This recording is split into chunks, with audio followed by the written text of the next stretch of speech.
यार है कि नहीं कि अगर सरकारी 20 ले आई, 30 लेके आ गई, 40 लेके आ गई, फिर क्या करोगे आप?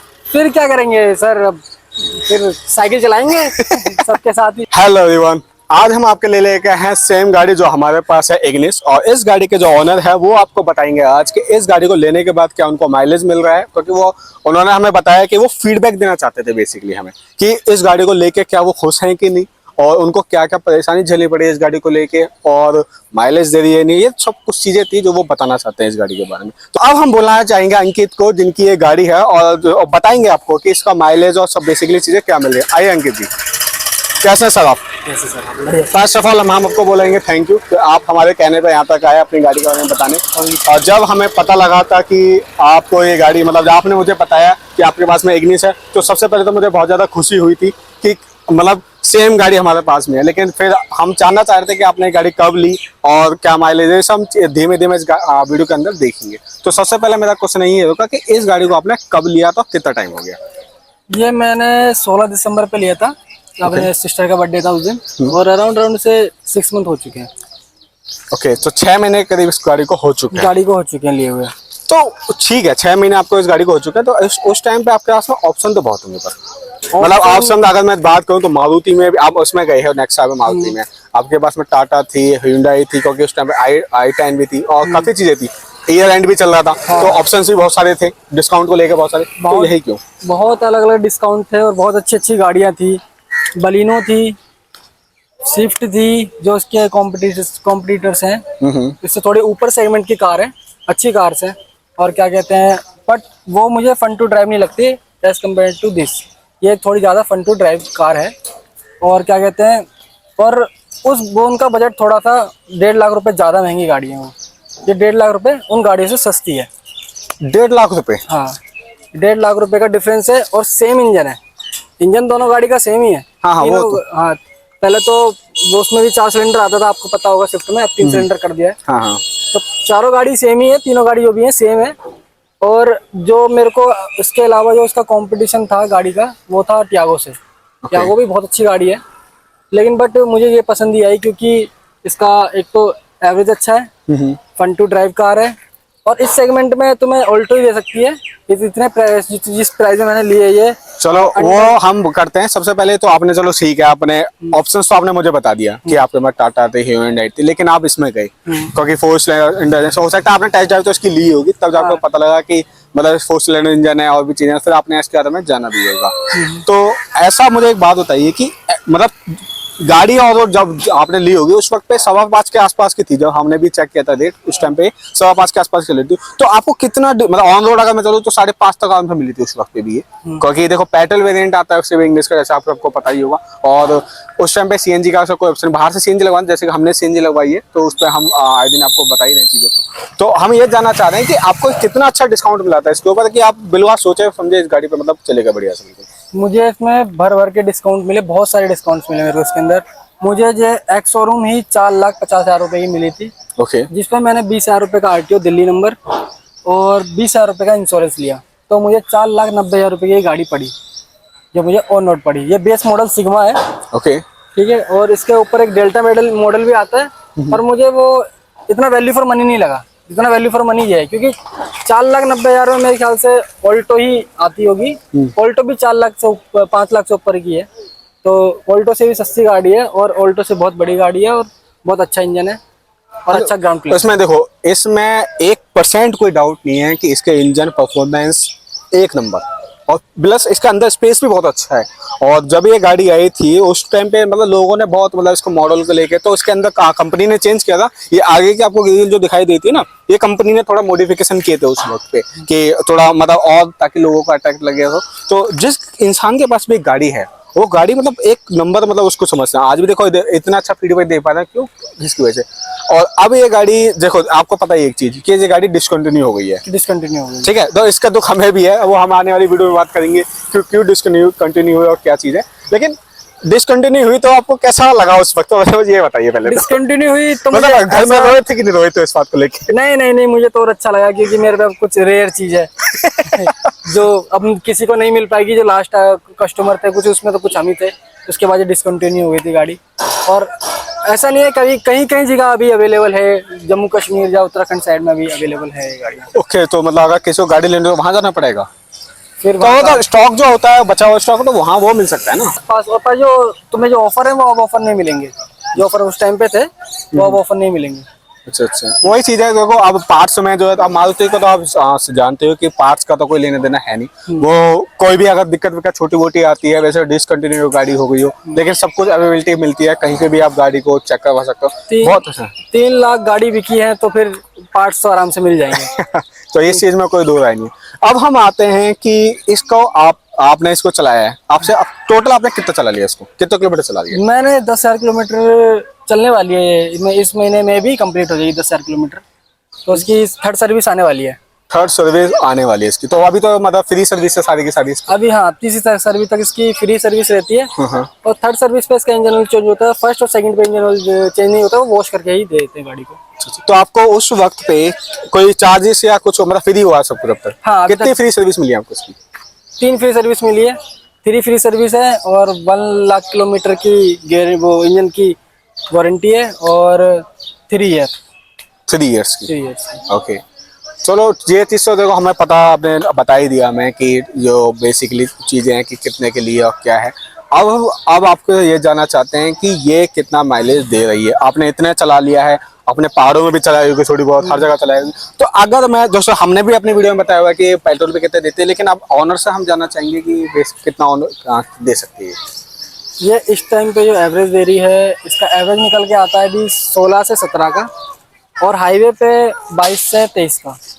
मतलब आपने अब ये भी हो सकता है, देखो नई गाड़ी है तो इस वजह से शायद 22-23 का, क्योंकि हमने भी तो 22-23 तक का अब तक मैंने नहीं निकाला। 20-21 जो हो सकता है मेरे को 5-6 साल गाड़ी को हो गए हो और उस वक्त पे निकाल दिया हो, लेकिन अभी ये नई गाड़ी है तो थोड़ा अच्छे से मतलब चीजें कर दी हुई। ठीक है, तो ये सब हमने जाना है 20 के बारे में। और अब हम इसमें E20 का कंप्लायंस इंजन दे रखा है ना। Okay. और कि जो आपके पास गाड़ी है शायद वो E20 ना हो तो फिर अच्छा, वो वाली चीज है गन्ने का जूस को तो आप जानते हैं E20, मतलब आप इसका बारे में हमने तो अच्छी तरह डिटेल में पुरानी वीडियो में बात की हुई है E20 का। और एक सेकंड इस चीज में मुझे एक चीज बहुत अच्छे से याद आई है। क्या आपके अंदर डर है कि नहीं कि अगर सरकार E20 ले आई, 30 लेकर आएगा, E40 लेकर आएगी, फिर क्या करोगे आप? फिर क्या करेंगे सर, अब फिर साइकिल चलाएंगे सबके साथ ही। तो मतलब ये मतलब उस वक्त पे जब आपने गाड़ी ली थी तब ये थोड़ा बहुत डर था कि नहीं कि यार E20 तो मैं ले रहा हूँ, E30 आ गई तो फिर वही E40 आ जाएगी? उस टाइम पे सब चीज़ें कोई रूमर्स नहीं थे तो मैं प्लान थोड़ा डिले करता मतलब कि गाड़ी लेने का बाद में। लेकिन बट मुझे गाड़ी को लेके कभी भी रिग्रेट फील नहीं हुआ आज तक 6 मंथ में। ओके, सो CNG का कोई प्लान है इस गाड़ी के अंदर? वैसे CNG का प्लान है अगर पेट्रोल 150 पहुंच जाता है तो। नहीं देखो, अगर पेट्रोल 150 पहुंच गया तो CNG मुझे लगा था ये 100-120 तो आराम से पहुंचा देगी। हाँ। जिस हिसाब से चीजें चल रही है हमारी, और CNG वैसे 50 होनी चाहिए ताकि ये हमारे एनवायरनमेंट को सही रखे, लेकिन ये भी जा रही है, पता नहीं क्यों जा रही है। 50-60 इसका CNG का होनी चाहिए ताकि लोग CNG या इलेक्ट्रिक की तरफ शिफ्ट हो और हमारे इन्वायरमेंट को सही रखें, लेकिन ये बढ़ रही है तो वो बहुत बड़ा इशू है। और 100 रुपये मिल रही है CNG, अगर आप किसी अदर स्टेट में जाते हो तो बहुत बड़ा कंसर्न है ये भी चीज का। तो एनीवे, तो हमने इस गाड़ी के बारे में काफी बेसिक चीजें जो होती हैं कि क्या था उस वक्त पे। अगर आपको सेकंड हैंड ये मिलती है कि नहीं हमें जानना नहीं, तो मैं तो बता ही दूंगा। अब हम ऑनर से पूछते हैं, अगर ये गाड़ी सेकंड हैंड मिलती है तो क्या आप रिकमेंड करोगे इस गाड़ी किसी को? बिल्कुल करेंगे, लेकिन बट इस सेकंड की प्राइस क्या रखेंगे वो ये डिपेंड करता है। अगर नई गाड़ी और सेकंड हैंड गाड़ी में अगर 1 लाख रुपए का डिफरेंस है तो आप नहीं पे जा सकते, क्योंकि नई गाड़ी नहीं ये तो डिसकंटिन्यू हो गई है। हाँ। इग्निस अगर पुरानी कहीं मिल रही है उस टाइम पे आप क्या करोगे? बिल्कुल, अगर फन टू ड्राइव मजा लेना चाहते हो तो आप जरूर उस गाड़ी पे जाएं। तो ठीक है, ये सब चीजें तो हमने ये सब चीजें देखी हैं इसकी, और नॉर्मली काफी मतलब बेसिक डिटेल्स हमने देख लिया। अगर सेकंड हैंड मार्केट में आपको मिल रही है तो प्राइस रेंज वही है। मैं आपको बताऊंगा कि देखो गाड़ी अगर आपको मिल रही है 3 लाख, 3.5 लाख, 4 लाख तक की मिल रही है, जो कि 80-90-70 हज़ार चली हुई है, और मतलब 4 लाख तक की अगर मिल रही है ये गाड़ी और उस टाइम पे भाई 60,000-70,000 चली हो तो आप इसको उठा सकते हो, नो डाउट। CNG लगवाइए, बहुत अच्छा माइलेज देती है। जैसे हमने वो बताया था अपनी, जो कि हमने CNG लगवाई थी तो 25 का माइलेज, 26 का माइलेज बहुत प्यार से दे रही है, जो कि तब जब मैं बिल्कुल ट्रैफिक में भर के चला रहा हूँ। और हम आने वाली वीडियो में आपको टैंक टू टैंक भी दिखाएंगे कितना दे रही है। ठीक, तो अभी हम गाड़ी में बैठते हैं। जो हम अपनी गाड़ी तो इंग्लिश चलाते हैं, इसको भी चला के एक बार देख लेते हैं और फीडबैक तो आपको मैंने बता ही दिया है। नई गाड़ी को एक बार चला के देखते हैं कि कैसा हमें लगता है। ओके, तो मिलते हैं, चलते हैं गाड़ी के अंदर। तो अब हम गाड़ी के अंदर आ गए हैं और हम पहले सबसे पहले इसको स्टार्ट करके देखते हैं। और नई गाड़ी है, इसमें मतलब बिल्कुल ही देखते हैं कि स्टार्ट होने में कैसा चल रहा है और क्या नहीं है। तो एक चीज मैं इसमें यहाँ पे बताना चाहूंगा आपको कि जब गाड़ी आप स्टार्ट करते हो, जब आप गाड़ी स्टार्ट करते हो तो हमेशा पहले एसी को ऑफ रखना है। ठीक, तो यहाँ पे दिखाना है एक बार, यहाँ पे एसी को पहले ऑफ रखना है हमेशा आपको, और उसके बाद ही गाड़ी स्टार्ट करनी है। ठीक, क्यों? क्योंकि इससे बैटरी जो मतलब जब आपका एसी तो ऑन रहता है तो गाड़ी बैटरी पर बहुत लोड पड़ता है, तो लॉन्ग टर्म के लिए सही रहता है, मतलब ज्यादा लोड नहीं पड़ता, उसके लिए सही रहती है। तो स्टार्ट करते हैं हम इसको, और इस मतलब बिल्कुल मतलब बहुत ही माइनर सा इसका आवाज आ रही है बिल्कुल इंजन की इस वक्त पे। और अब करते हैं इसको एसी को ऑन, बहुत माइनर आवाज आई है इसकी इंजन की अंदर, और अब एसी चल गया है तो बिल्कुल पता ही लग रहा है गाड़ी स्ट्राइक है कि नहीं। और क्लच इसका बहुत स्मूथ है अभी, क्योंकि हमारी गाड़ी का जो क्लच है वो क्लच का काम करवाना है ना, इससे उसका बहुत ज़्यादा स्मूथ है, नई गाड़ी है इस वजह से। और इन्होंने काफ़ी थोड़ा बहुत तो काम कराया, इन्होंने डिस्प्ले लगवाई है। तो डिस्प्ले आपने कहाँ से लगवाई अंकित जी, ये हम बता सकते हैं आप हमें? ये मजूर फेस 3 में लगवाई थी सर मैंने, ये इधर नीले बोर्ड के पास है। ओके, तो मयूर फेस 3 में पॉकेट बी के सामने, पॉकेट बी में लगवाई। तो आप मतलब कितने की पड़ी थी ये? म्यूजिक सिस्टम आपने अलग से, बेस मॉडल है तो बेसिकली चीज़ है, तो आपने? मैंने बेसिक ही लगवाए हैं अभी, 2 स्पीकर और एक डिस्प्ले ही लगवाई है, इसमें ज़्यादा कुछ काम मैंने करवाया नहीं है खास। ओके, तो डिस्प्ले अराउंड 9,000 की थी और स्पीकर कुछ 4,000 के अराउंड। तो आपने जब बेस मॉडल लिया तो उसका अपर मॉडल में क्यों नहीं गया? उस वक्त पे आपको डिस्प्ले थोड़ा कुछ ना कुछ मिल जाता फिर। उसमें भी सर इसकी डिस्प्ले वगैरह नहीं थी, पर म्यूजिक सिस्टम था, उसमें भी 2 ही स्पीकर थे, कुछ खास नहीं था। वो 10,000 रुपये लगा के ज़्यादा महंगी गाड़ी लेना कोई बेनिफिट नहीं था, बस उसमें पावर विंडो का थोड़ा था, किसी पीछे पावर विंडो थे। ओके, तो अब हम चलाते हैं इस गाड़ी को, देखते हैं। ओ तेरी, बहुत ही क्लच छोड़ते ही बंद हो गई बिल्कुल, क्योंकि हमें वो अभी आदत नहीं है अभी। तो करते हैं स्टार्ट और देखते हैं गाड़ी कैसे चलती है वाली।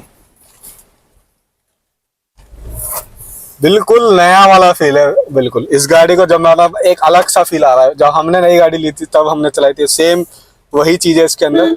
इस गाड़ी में जब हमने ली थी और ये अभी के, इसमें एक अंतर आया था, इसमें ट्रैक्शन कंट्रोल आया था। ठीक है, उसका एक बटन है यहाँ पे इसमें, और उसमें हमने तो हम अंकित जी से जानना चाहेंगे कि उससे आपको फायदा मिलता ही नहीं मिलता बटन से, क्योंकि वो अपग्रेड हो रहा, हमारी में नहीं है वो गाड़ी में, बताइए। उसका ये फायदा रहता है कि जैसे कभी हम मड में फंस जाते हैं, ओके, तो क्या है कि हम इसको ट्रैक्शन कंट्रोल को ऑन रखते हैं तो वो ब्रेकिंग अप्लाई करता है, टायर को ना घूमने उसके आरपीएम रोटेट नहीं होने देता पूरी तरीके से। तो वो क्या कहते हैं, उसको फ्री करके वो आरपीएम वो रिलीज करता है, और जिससे वो टायर रोटेट होने लगता है, जिससे वो बाहर मड से बाहर आ सकते हैं, या रेत वेत से कहीं फंस जाती है गाड़ी तो झटके से पिकअप उठा सकती है गाड़ी ऊपर की साइड। ओके, तो मतलब वही चीज है कि देखो, अगर कंपनी ने थोड़ा सा अपग्रेड किया था उस वक्त पे, मतलब ज्यादा कुछ नहीं है, ये बेस सिग्मा बेस मॉडल है, लेकिन एक चीज इसमें इन्होंने एक दो कुछ चीजें इसमें मॉडिफाई की थी। लेकिन अभी तो फिलहाल मैं ये बताना चाहूंगा कि एक मतलब बिल्कुल बेस्ट चल रही है गाड़ी, मतलब नई गाड़ी का जो हम फील लेना चाहते हैं वो एक्चुअल फील दे दी है गाड़ी। ये बहुत स्मूथ, क्लच से लेके ले लो या पिकअप को ले लो, तो काफी अंतर है गाड़ी में। तो है थोड़ा सा, मतलब नई गाड़ी में और थोड़ी पुरानी गाड़ी हल्की सी हो जाती है, तो अंतर तो दिखाई देता ही है। तो सबसे बड़ा अंतर है इसका क्लच का, तो इसकी क्लच बहुत ज़्यादा स्मूथ है अभी, और हम इसीलिए सोच रहे हैं कि अपनी गाड़ी में भी हमें क्लच का काम, जैसे ही हमें थोड़ा टाइम मिलता है तो सबसे हम गाड़ी में क्लच का काम करवाते हैं, और फिर हम देखते हैं चीज़ों को कि और किस टाइप से ये चलती हैं। बाकी हैंडलिंग अगर देखी जाए तो देखो, हैंडलिंग का तो इसमें एक नंबर है। वैसे कहते हैं कि इसको अगर मतलब जैसे हम ऐसे 100 की स्पीड में भी चलाते हैं हम अपनी गाड़ी के अंदर भी, तब भी इसका जो फीडबैक है हैंडलिंग को लेकर वो बेस्ट है। क्या अंकित जी, क्या लगता है आपको फीडबैक? इसका हैंडलिंग बहुत अच्छा है और क्लिच भी बहुत स्मूथ है, पर टाटा जितना नहीं है क्लिच और हैंडल स्मूथ, लेकिन बट मारुति के अकॉर्डिंग बहुत है, और गाड़ी है मारुति की, उनके अकॉर्डिंग इसका बहुत स्मूथ है। और ये थोड़ी सी रगड़ टाइप की गाड़ी है, जैसे रगड़ गाड़ी कहते हैं ना, जो हम पहाड़ों में यूज़ करते हैं गाड़ियाँ, तो उस टाइप की कार है ये। इसका पिकअप, ये जो मेन पर्पस इसका ये है ना, उसका मेन पर्पस इसका पावर रेशियो है जो बहुत अच्छा है। देखो, इस चीज में कोई दो राय नहीं है कि इसका जो मतलब पिकअप मैं कहूँ या माइलेज, देखो ये भी माइलेज मशीन, अगर आप इसको अगर पेट्रोल में भी चलाना चाहते हैं तो बहुत ऐसा नहीं है कि पेट्रोल में 20-21 का एवरेज निकालना है हाईवे, इट्स रियली गुड। और ये गाड़ी जो है अगर आप चला रहे हो और पेट्रोल में चला रहे हो, आपके रनिंग कम है, अगर आपके रनिंग कम है, इट्स रियली गुड। आप जैसा कि देख रहे अंकित जी ने बताया हमको कि ये गाड़ी अगर देखो अभी 10,000 के आसपास जैसे बताए थे, तो अभी इसमें है अभी ये अगर मोटा मोटी को तो 7,000 के करीब में चल रही है ये गाड़ी, ठीक है। तो मुझे एक साल में मतलब इन्होंने 10,000 चलाई है, तो इनकी ज्यादा रनिंग मुझे अभी लग नहीं रही है वैसे तो अगर ये 10,000 तो मतलब अगर 5 साल में लेके चलेंगे तो टोटल ये चल पाएगी मतलब 40 से 50,000 चल पाएगी, अगर अगर जैसे इस हिसाब से अभी चला रहे हैं, आगे का तो मुझे कह नहीं सकता हूँ। तो आपका सीएनजी का भी इसलिए प्लान नहीं हो, क्या लगता है आपको? अर्निंग कम है तो फिर भी आप सीएनजी का सोच रहे हो उसमें? अर्निंग तो कम है ही, बट क्या कहते हैं इसमें ये है कि बूट स्पेस खत्म हो जाता है। और मेरी आपने जो बात बोली थी कि मेरी रनिंग कम है, हाँ सही में मेरी रनिंग बहुत ज़्यादा कम है, जिस वजह से मेरा लगाने का भी कोई बेनिफिट नहीं है इसमें सीएनजी।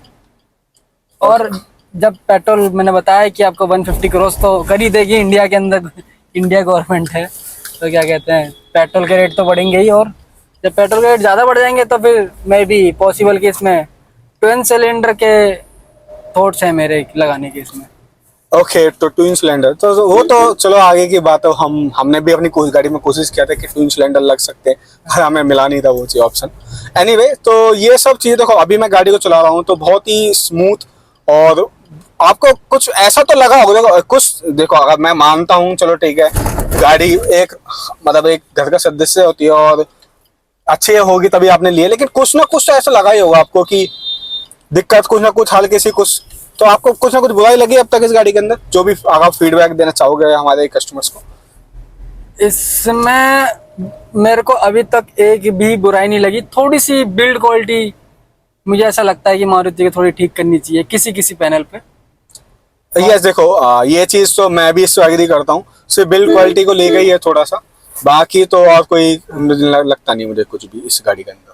ओके, सो यही है बेसिक डिटेल जो हमने पता करी है गाड़ी के बारे में। अगर सेकंड हैंड मार्केट में आपको गाड़ी मिल रही है तो आप इजीली ले सकते हो, और इसका नो डाउट बहुत अच्छी है। किसी भी ऐसी कोई चीज़ मुझे अब तक फील नहीं हुई गाड़ी के अंदर, और हम भी हमारे पास भी है तो मैं इसके बारे में बिल्कुल अच्छा कह सकता हूँ। तो ठीक है, तो मिलते हैं हम नेक्स्ट वीडियो में। अगर आपको कोई भी किसी भी तरह का कोई फीडबैक शेयर करना हो अपनी गाड़ी के बारे में, नेगेटिव पॉजिटिव, तो आपको हम अपनी मेल आईडी प्रोवाइड कर ही देंगे, और इवन आप कमेंट में बता सकते हैं उसके जो भी आपको करना हो। और तो जैसे हमारे साथ अंकित जी आए थे यार, तो जैसे आपको करना हो तो आप इजीली कर सकते हैं। तो मिलते हैं नेक्स्ट वीडियो में। So thank you everyone.